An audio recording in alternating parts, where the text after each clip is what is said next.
Going to the third case, or take a break? Third case, or a break? Yes, sir. Third case on the docket is Baptiste versus Griffith.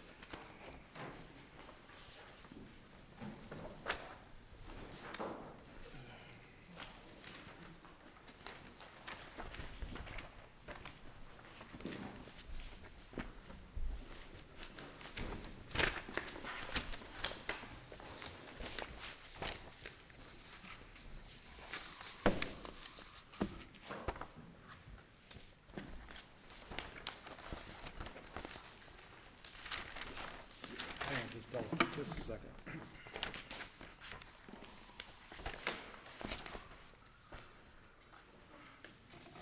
Good morning, Your Honors. James Sherman on behalf of the appellant Roy Baptiste, along with co-counsel Richard Sherman. And I recognize your docket's running along, so I'll try and be brief here. And I really want to focus on 5 minutes for rebuttal, and I really want to focus on our two main issues raised in our brief, which is that the future medical award was speculative and not reasonably certain to be incurred, and that the award for past and future earnings was not shown to be reasonably certain to be incurred. And just for very brief background, this was a minor impact collision. The plaintiff had had a prior cervical fusion, and her theory at trial was that she was an eggshell plaintiff, and the verdict came out to roughly $937,000. As to the future medicals being speculative, there was testimony by Dr. Priu. Let me stop you right here because it'll bother me till I get this cleared up. Correct. There are three aspects of this that will concern us through the whole argument. One is there's no motion for directed verdict in this case. Correct. And the words manifest weight of the evidence do not appear in the motion for new trial. And then I guess third is your defense lawyer didn't blackboard any countervailing numbers for this final judgment. And so I'm not quite sure what legal test we're supposed to use to decide that these numbers are too high. All right. Well, Your Honors, first, agreed. There's no motion for directed verdict. We're not seeking a directed verdict. As to the numbers, we believe that it warrants a remitter to the maximum of the $143,000, but more so we believe that the testimony was so speculative that there's no way to figure it out, and it should just be a new trial overall. But how do I do that if no one argued manifest weight and no one moved for directed verdict? Don't I have to have at least one or the other of these to give you relief? Well, and Your Honors, I believe that's why we really kind of emphasize the 143 being the maximum allowable numbers under the evidence. Basically, Dr. Priu testified that there was three procedures that she may need in the future, but at the end of testifying about the three possible procedures, he stated that most patients don't need that, which basically undermined the entire testimony of likelihood. So it's then moving to the testimony of Dr. James, he testified about possible procedures she would need in continuing care in the future, but generally he didn't give any numbers, and he did not testify as to specific amounts for each of those procedures. So it's our testimony that at most the allowable amount would be the 143 by Dr. Priu. This is for the future medicals that you're talking about? Yes, correct, Your Honor. Okay. What about the past medicals of 211? We didn't raise that as an issue. And then on the damages for lost earnings in the past, the $50,000? Yeah, it's our contention, Your Honor, that those weren't reasonably certain to be incurred. The testimony was that she could earn $50,000 in the future. So what was the maximum allowable amount that a jury under Boole versus Touche was allowed to draw in on that line? I think your motion for remitter tells me. Yeah, Your Honor. I guess the $2,000 a month was most that was reasonably certain to be incurred. But the $50,000 awarded was less than she ever made anyway in the past. And then the future that she was awarded was less than what she was going to make in the future. Assuming she worked 13 years, it's about $11,000 a year, $12,000 a year, which is less than she was making at the time of the accident. So I kind of feel like you're asking us to reweigh the evidence to determine whether it's sufficient. You didn't make a DV argument. Your motion for new trial doesn't talk about the manifest weight of the evidence. Or So I don't know what else you're asking us to do, because you keep referring to the low-impact accident. Well, that's not something for us to consider, because you would agree with me that you have competent experts on both sides that have come to a disagreement as to whether there's a permanent injury and to whether or not she needed future medical care, correct? Yeah, I agree that. I understand, Your Honor, and it's our position that the evidence just was unreasonably speculative, and they failed to show that it was reasonably certain of being incurred. So if I may, Mr. Chair, I guess I share with both what Judge Alterman and what Judge Sleet said, because wasn't there also testimony from her employer saying, she's one of those people, she was a hard worker. She was working, and but for this accident, she was slated to make incredible amount. So, much more than was ultimately, awarded. Well, if I may, Your Honor, the difficulty is that she had only worked there for 3 months, and 6 weeks of that period was training. So she had a track record of 6 weeks. So there wasn't any sufficient. We contend there wasn't sufficient testimony to show this, to meet that argument that she was going to be a great worker and exceed the expectations. So. Well, who else is better to testify other than her supervisor? That was the only testimony that we had in the record regarding wages. And it appears that the defense conceded that she was unemployable. Otherwise, they would have gotten a vocational rehabilitationist to testify that she does have some employability skills. She could do some type of work in order to mitigate future lost earning capacity. That wasn't done here. So what we're left with is Mr. Lee, I think, who has nothing but a glowing evaluation of her. Well, there was testimony by our workers' compensation doctor, Dr. Herman, that she had been released back to work and had reached maximum medical improvement, and she did return to work for a period after the accident. So there was evidence that the jury, there was evidence to refute that, I guess is what I'm saying. Coupled with Mr. Lee, who went to visit her sometime after she terminated, and she could barely walk. And she, Well, so The accident was in 2007, is that right? yes, Your Honor. And the verdict is in early 14. So the $50,000 in terms of past lost earnings is for a period of roughly 7 years? Yeah, approximately, Your Honor. So basically, the jury awarded her, if you did it per annum, something less than $10,000 a year. That's correct, Your Honor. Okay. 7. If you have no further questions, I'll be back on. Okay, thank you.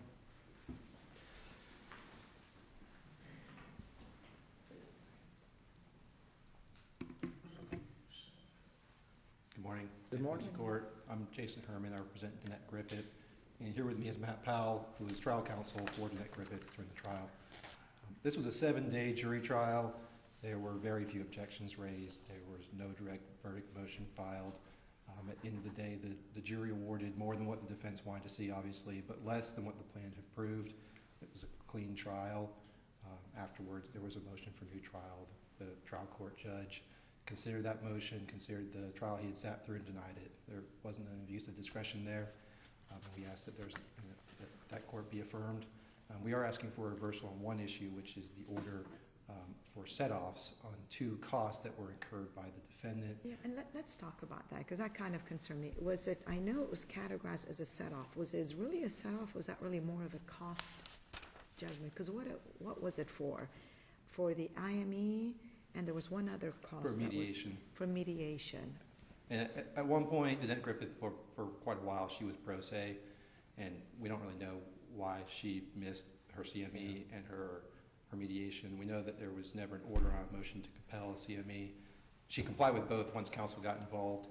As we saw it, this was probably more of a sanction. Yeah, it is, it's closer to a sanction issue, and why, if it was scheduled and she doesn't bother to show up, why is that an abuse of discretion to set that off? Well, if it had been a sanction, we wouldn't be here, had the court gone through that analysis, but instead what was entered was a set-off, which is actually reviewed to no. Well, why can't you set off something that's, if an an unneeded expense of this sort? Well, It's not really a penalty sanction, it's a reimbursement sanction. and I would say equitably, what the court did makes sense. When I look at the statute under which the motion for set-offs was filed, which was section 768.76, which is the collateral source rule, which is what the defendant moved under and which the trial court granted the set-offs under, that only deals with collateral sources. And the collateral source has to be for the benefit of the plaintiff, and it has to overlap with what the jury did in their verdict, and we have neither here. You're basically not questioning what was done, just the manner in which it was done. Yeah, and I think if had the judge enter this as a sanction, and if they wish to do that on remand, I don't think there's an issue there. Well, didn't he grant this amount while hearing a motion for set-off? So it wasn't a motion for cost, nor was it a motion for sanction, to impose sanctions, is that right? That's right, Your Honor. That hearing was on the new trial motion, on the motion for set-offs, and on the motion to tax costs by the plaintiff who had the judgment. Spend a couple minutes and tell me how the jury could, within its reasonable bounds, have awarded $275,000 in future medicals. There's three different ways that you can look at this, each separate or together. First, if you look at the past medical expenses as an earmark of how much the medicals would cost, because there's testimony that's going forward. Well, the jury award, as you said, was $211,000. Keep in mind the jury set off, as the law requires, the amount of PIP that was paid. So they actually had $220,000 that they set as the amount of past medical expenses for that 7-year period. Dannette Griffith is 47 years old at the time of trial. Her life tables, if the jury was going to follow those, it's 35 years life expectancy. Obviously, they can go longer if they wish to under our rules. And so what the jury awarded there was $50,000 more than their past 7 years compared to 35 years of ongoing, or 25% increase. But looking at the specific testimony, you have Dr. James, her pain management doctor, who says that the 2 years of prior treatment she's been getting right before trial is going to continue with the same frequency, at the same cost, as shown in what's my bills. And those bills are reasonable. They're reasonable for what pain management doctors charge in the community.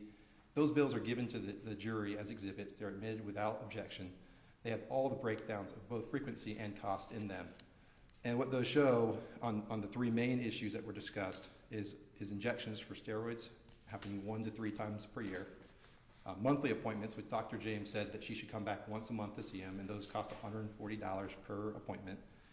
And Botox injections with Dr. Hauser, and his bills are in there, and those cost $2,416 per injection, and those are happening 3 times a year. Now, just looking at that, because that's a big dollar item. Big number. If you take that over 35 years, you end up at $253,000. But if you take it out over 40 years, which the jury could have concluded, looking at her, she would live 40 years instead of 35 more years, you end up at $290,000. And that's unadjusted for inflation or for a reduction in value? That's correct. That's a straight line? Yeah. Okay. And of course, when you add the other treatments on there, you end up over 300. But then you take Dr. Priyu. Dr. Priyu is another treating physician, and what he testified to is she needs 3 things: a spinal stimulator, a morphine pump, and RFTAs, radio frequency thermal ablations, burning a nerve. Now, in the reply brief, I sort of sensed there was a concession of sort that he testified good enough to get to $146,000, which is when you add up the numbers for all 3 of those. The problem with that math is that the radio frequency thermal ablations is a repeated procedure. And what he testified to in 2 different places in the record is that when the nerve grows back, which happens every 1.5 to 2 years, you repeat the procedure. And he expects her to have that for the rest of his life. The numbers there are range from $165,000 at the low end to $280,000 at the high end if you take it over 35 years, obviously higher for higher life expectancy. And then if you take Dr. James and Dr. Priyu and you put them together, you end up with a number that's more than double what the jury awarded.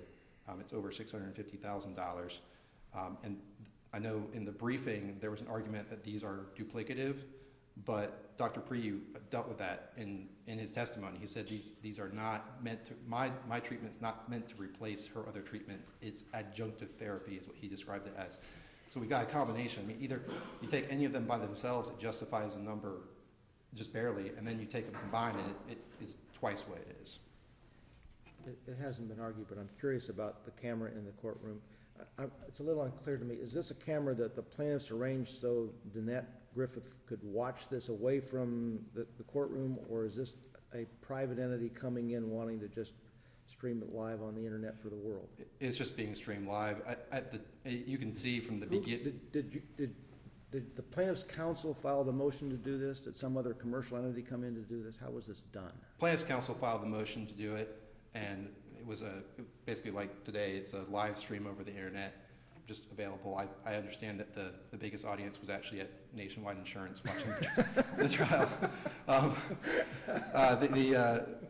But if you look at the beginning of the trial transcript, what you see is there's actually a lot of concern by plaintiff's counsel that his client's not going to be there because he wanted Dannette Griffith to be there, and she made the decision that she wasn't going to go. So when the motion to have the camera in the courtroom was 2 weeks prior to, it wasn't meant to be there. I don't know if she watched it. I don't know if she even has internet. She doesn't have really an ability to drive, which is why she didn't get to trial, and she got this head motion she does, and she was embarrassed. I'm curious because at least there was a request from trial counsel to inform the jury, I guess maybe during voir dire, why my client is not there, but the court basically said absolutely not. Later on, was it during opening, or was just mentioned briefly that my client is ill, that's why she's not able to be here? Yeah, there was basically just a statement of she's not here, we hold it against her in voir dire, which is what the trial court judge said.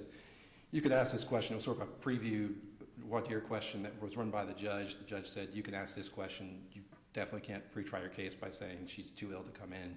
And that wasn't said to the jury, not even on her direct. And then the issue, going back to the camera, was there, I know it was mentioned in the brief that the camera was moving, that there was somehow somebody was manipulating it or somebody was purposefully moving it around that would bring the jury concern, that they're, just address that for me real quick. So the argument from the defense was that Dannette Griffith was at home controlling the video. That I think was in the affidavit filed by trial counsel. If you look at the record, let's just talk about the record first. The record only has the camera mentioned once, and it's by the trial court to the jury. And what he says is, you're not going to be shown on video, which is what the rules require. It's not mentioned anywhere else in the record, movement or otherwise. That's not in there. There's no objection by anybody. There's no mention by anybody.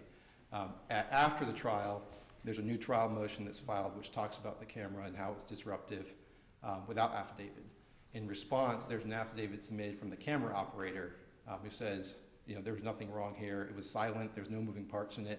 It was stationary, pointed at the witness stand and the trial podium. And then in response to that, there's another affidavit that's filed by the defense counsel who tried the case, who said, I see these problems with it. But of course, the problem for us today here is that if a trial attorney who tries the whole case is seeing something objectionable and doesn't raise it, it's waived. And the only support in the record is an affidavit from that trial counsel. And when you combine it with the fact that there's really a fact issue, for lack of a better word, between the camera operator, trial counsel, nothing in the record. We only have one person who is neutral and oversaw everything, which is the trial court judge. And we've got law that says superior vantage point. This is kind of unique because the judge is the only vantage point of that camera, and found there was not a need for a new trial. Obviously, didn't mention it throughout the trial. Okay. Thank you. It's my time. Thank you. Mr. Sherman? Yeah. Mr. Sherman, I comment that you have the luxury of having a very experienced and competent appellate lawyer as your mentor, but I suspect you may have the disadvantage of having your father as your mentor as well. Is that correct? That is correct, Your Honor, yes. I get the benefits and the burdens, I guess, to use legal language. Your Honor, just in brief rebuttal, we didn't use the magic language, manifest weight against the evidence, but we do believe our argument that it wasn't reasonably certain to be incurred does meet that. The near equivalent of that. Right, that's correct, Your Honor. In regard to the set-off issue, we agree that it was done as a set-off, but effectively it was an award of cost, and our argument is based upon the equity and the public policy of lowering the cost of litigation. And since the plaintiff didn't show up for for the court order mediation and for the CME, we believe that it should be affirmed on that basis, or as counsel said, send it back to the trial court for him to enter a cost judgment for the difference. Thank you. Thank you. Do you have any rebuttal you wish on your cross appeal? All right. This court's gonna take about a 10-minute break.